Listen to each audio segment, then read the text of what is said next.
معیشت کو کمزور، اتنا کمزور کر دیا ہے کہ دنیا کا ہر ملک آپ پہ اپنی مرضی کی پالیسی آپ سے چاہتا ہے، آپ سے تابعداری چاہتا ہے۔ اچھا، اب عمران خان صاحب کو ہم سپورٹ کرتے ہیں، کس لیے سپورٹ کرتے ہیں؟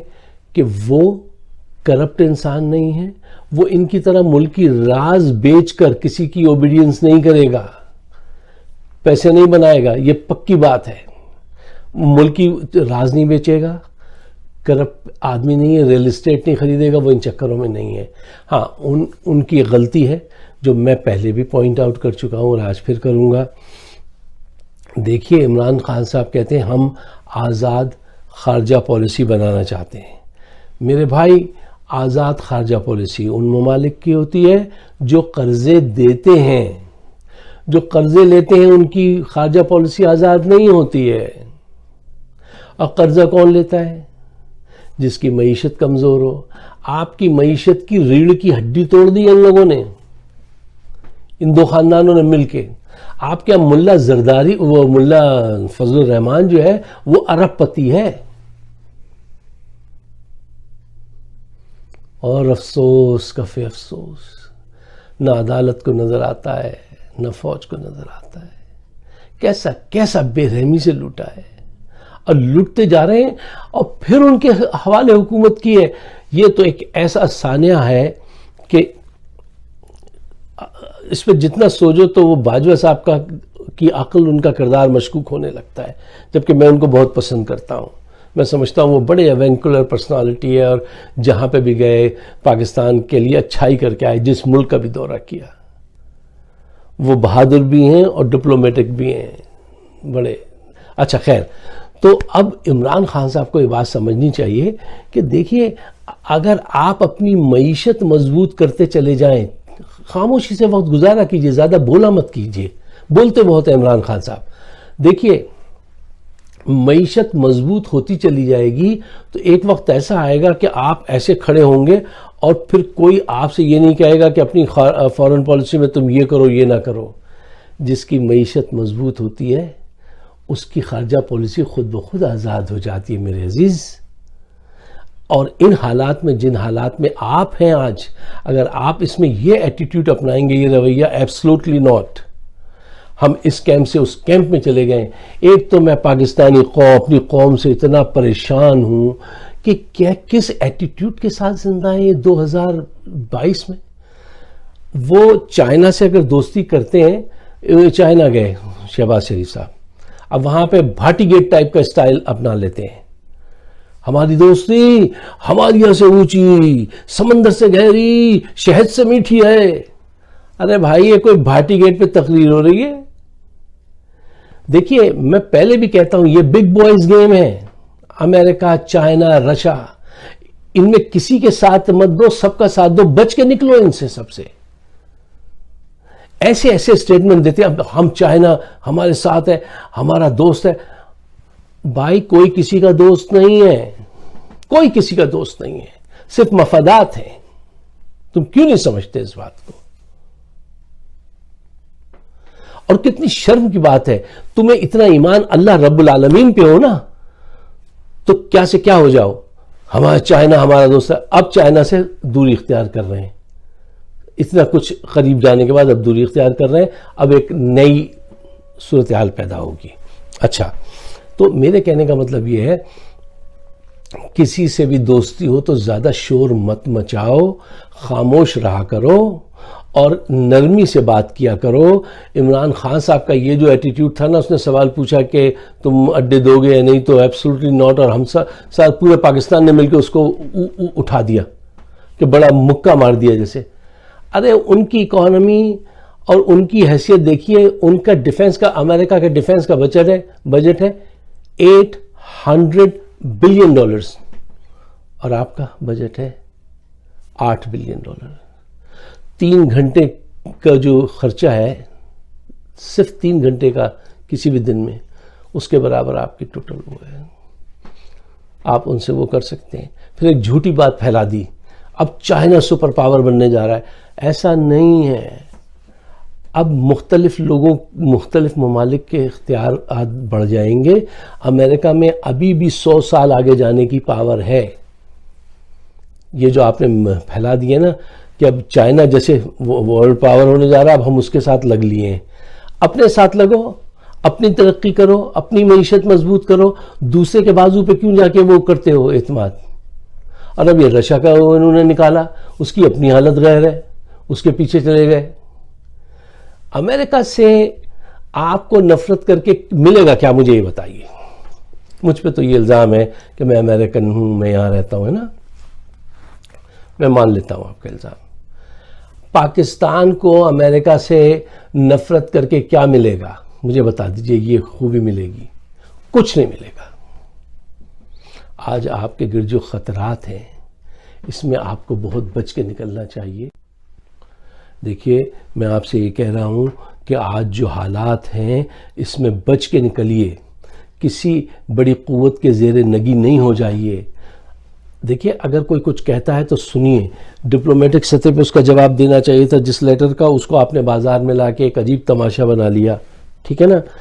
دیکھیے پاکستان کے حق میں بہتر یہ ہے خاموش رہو اور کام کرو. تمہارا کام خود بولے گا. ٹھیک ہے. یہ تو 40-50 سال سے نہیں ہو رہا. کام وام کوئی نہیں کر رہا. معیشت کو مضبوط کوئی نہیں کرنا. یہ پہلا آدمی آیا تھا عمران خان جو اب معیشت کو لے کے آگے بڑھنا شروع ہوا تھا تو باجوہ صاحب نے حکومت ان لوٹنے والوں کے حوالے کر دی، سرٹیفائیڈ لوگوں کے. یار یہ بات بالکل عقل سے بعید ہے. اچھا دیکھیے اب کیا ہے کہ اب یہ کرنا چاہیے. باجوہ صاحب نے پوری قوم کو چیلنج دے دیا. اب ایک چیلنج ان کو خود لینا چاہیے. وہ یہ کہ جلد سے جلد فری فیئر الیکشن کرائیں اور دعا کریں کہ اس عمران خان کو 2/3 میجورٹی ملے تاکہ ایک ٹوٹل کنٹرول کر کے یہ جو ملک کے راز بیچتے ہیں، دوسری قوتوں سے پیسے لے لیتے ہیں، وہ ان کے خلاف قانون سازی کروا سکے اور قوم کو ٹریک پہ رکھے اور خود اپنے آپ زیادہ بولا نہیں کریں. یہ جو ہوتا ہے نا کہ ہم جو ہے اس کیمپ میں چلے گئے، اس کیمپ، یہ یار خاموشی سے ڈپلومیسی جو ہوتی ہے نا خاموشی سے کی جاتی ہے. زیادہ نہیں بولنا چاہیے. ٹھیک ہے. تو یہ بہت ہی ضروری بات ہے. دیکھیے آج آپ کے حالات پتہ ہے کیا ہیں؟ جائزہ لیتے رہا کیجئے کہ انڈیا بلوچستان میں اگر 55 ارکان اسمبلی صوبائی اسمبلی ہے نا، ان کو اگر سب کو خریدنا چاہے، اب اس نے اپنی اسٹریٹجی بدل دی ہے. وہ سمجھ گیا بم چلانے سے کوئی فائدہ نہیں ہے، مال چلاؤ. ایک آدمی کو 1 ارب روپے دے دے تو کیا بکیں گے نہیں پاکستانی؟ ہر وقت تو بکنے کے لیے ہمارے لوگ تیار رہتے ہیں. ابھی بکے ہیں، سینٹ میں بکے ہیں اور عدلیہ دیکھتی رہی اور لوگ بکتے رہے. آج تک ایک قانون سازی نہیں کی، نوٹس نہیں لیا اس عدلیہ نے. آج تک یہ عدلیہ اتنی بیکار نکلی کہ لطف ہے اس پر. اچھا اب وہ کیا ہوا؟ سب کو خبر ہو گئی کہ ان کے ملک میں جو ہے نا ارکان خریدے جا سکتے ہیں. جنگ کرنے کی کیا ضرورت ہے؟ پیسہ لگاؤ. 3 رافیل طیارے کم کر لو، وہ 400 خرید رہا ہے. اس کے برابر کی رقم میں سارے ارکان اسمبلی خرید لو. وہ قرارداد پیش کر دیں کہ ہم بلوچستان والے کہ ہم پاکستان کے ساتھ نہیں رہنا چاہتے ہیں، تو پھر ہم ان کی مدد کو پہنچ جائیں گے، ان کو الگ کریں گے. ٹھیک ہے. ارے اس پہ سوچو، دیکھو کیا ہو رہا ہے تمہارے ارد گرد. سوچو دیکھو. ہم ابھی تک اس میں ہیں کہ کرپٹ لوگوں کو دوبارہ اقتدار میں لے آئے ہیں. یہ آخری موقع ہے.